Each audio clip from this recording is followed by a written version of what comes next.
and he invited me over to his house, and he lived in this big mansion. He had a record player in his room, and he was a B.B. King fanatic. He kept asking me, "Do you ever meet B.B. King? You know about B.B. King?" I know Mike Bloomfield, even when he was 17, he wanted to be a blues man.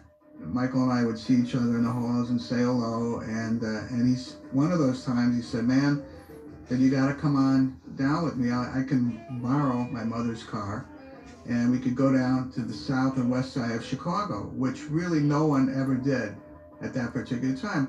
Michael had been down there before and struck up a relationship with Howling Wolf. And he said, "Come on, man, we're going to go down tomorrow night and sit in with Howling Wolf." Man, this is like really far out, Howling Wolf, and are you sure it's, it's just trust me. So this was an adventure.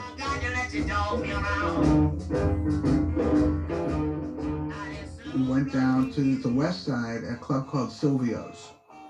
And Michael said, "Now just listen to me. We walk straight ahead. We don't look to the left, look to the right. And we'll sit at the front table and Wolf will recognize us." And we sat down and a hush came over the club. And there were these four little white kids, sitting there amongst the blues lovers.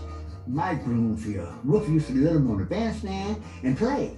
Michael Bloomfield, they got a friend with him, he'd go play the keyboards, And I started to shake. The first song Wolf did was Killing Floor. I should have quit you a long time ago. We started playing, Michael started playing the guitar, and the people really responded. And Wolf said, "I don't care what color you are, these guys can play. These guys, Wolf knows what they's gonna be. Everybody knows. They wanna learn, and they learn it. But man, let me tell you something. Wolf love these guys, man." All the great blues singers live in Chicago. They play there, Since I was very young, I've been going down to hear them, I'd sneak down to the bars and see could I get in and listen and hear what they're playing. It flipped me out. I wanted to know the story of the blues. And the best way for me to learn was to actually meet the guys, Muddy, he was in Chicago. He was like a god to me. I just couldn't even imagine ever knowing someone of his magnitude and greatness. I would go down the street, man, and from 2 blocks away, I hear that harmonica come out of the club. I hear that harp, and I hear Muddy slide. I'd be trembling. I'd be like a dog in heat.